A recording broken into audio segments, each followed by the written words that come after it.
حضرت زبیر وہ صحابی ہیں یعنی جو نبی الاسلام کے بہادر ترین اصحاب میں سے 12 بندے غزوہ احد میں حضور کے ساتھ رہ گئے تھے 700 میں سے غزوہ احد کے اندر، ان میں سے ایک حضرت زبیر بھی تھے، اور یہ تلوار کمال کی چلاتے تھے، اکیلے میدان جنگ میں آگے چلے جاتے تھے۔ بخاری میں آتا ہے کہ ان کا بیٹا عبداللہ ابن زبیر کہتا ہے کہ میرے باپ کے 2 شانوں کے درمیان اتنا بڑا زخم تھا جو ہیل اپ ہو گیا تھا، لیکن پھر بھی گڑا پڑا ہوا تھا، میں پورا ہاتھ اس میں داخل کر لیتا تھا، اور وہ زخم ان کو احد کے موقع پہ لگا تھا۔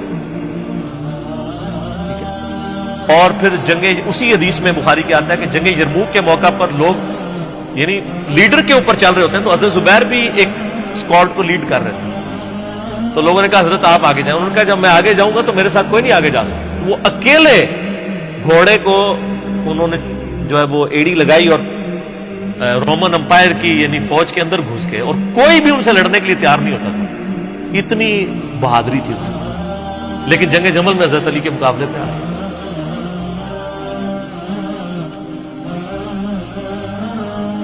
اس تکلیف کا کوئی اندازہ نہیں کر سکتا۔ حضرت حسن ابن علی نے بتایا مولا علی سے کہ بھئی حضرت زبیر آئے ہیں، تو حضرت علی نے کہا کہ رکو میں خود چاہتا ہوں۔ گئے، کہا زبیر یاد ہے وہ دن جب نبی تم مجھ سے بڑا پیار کر رہے تھے؟ پھوپھی ذات تھے نا، نبی الاسلام کی پھوپھی کے بیٹے ہیں حضرت زبیر بن عوام رضی اللہ تعالی۔ تو حضور نے تم سے ایک بات کہی تھی کہ تم علی سے اتنی محبت کرتے ہو، ایک دن آئے گا کہ تم تلوار لے کے علی کے خلاف کھڑے ہو جاؤ گے۔ تو تم نے کیا کہا تھا؟ یا رسول اللہ میں علی کے خلاف کھڑا ہوں گا؟ اور میں ہاں تم اس وقت ظالم ہو۔ تو حضرت زبیر جو ہے وہ ان پہ غشی طاری ہو گئی، گھوڑے کو یعنی وہ حضرت علی کا پھر سامنا نہیں کر سکے، میدان جنگ سے واپس چلے گئے۔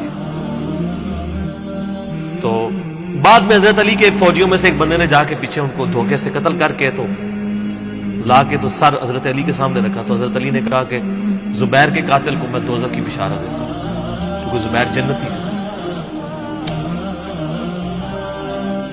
تو وہ شخص پھر حضرت علی سے ناراض ہو گیا کہ میں نے تجھے حکم دیا تھا، جب میں نے ان کو جانے دیا تو نے یہ کام کیوں کیا؟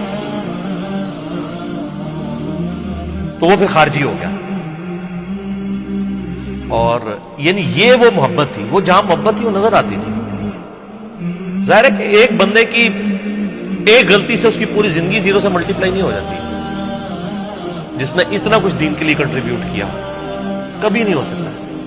حضرت علی کو بھی اس بات کا پتہ تھا۔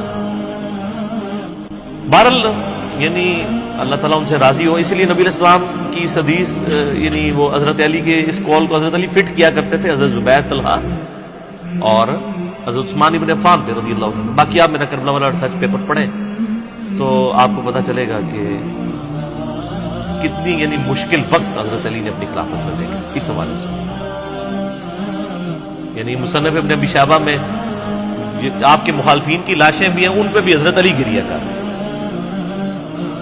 ایک ایک کی لاش اٹھا کے اس کو صاف کر رہے ہیں۔ حضرت طلحہ کا بیٹا تھا محمد بن طلحہ، اس کی لاش دیکھی تو رو پڑے گا، حالانکہ وہ مخالفت میں لڑنے آیا تھا۔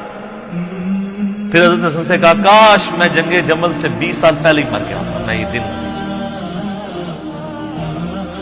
ایک ایسا شخص جس نے 8 سال کی عمر میں اسلام قبول کیا، جس نے اسلام کو 0 سے 3 براعظموں میں پھیلتے ہوئے دیکھا، اور اب اس کو بڑھاپے میں یہ دن دیکھنے پڑ رہے ہیں کہ اس کے سامنے اسلام کا شرازہ بکھر رہا ہے، کہ مسلمانوں سے لڑ رہے ہیں۔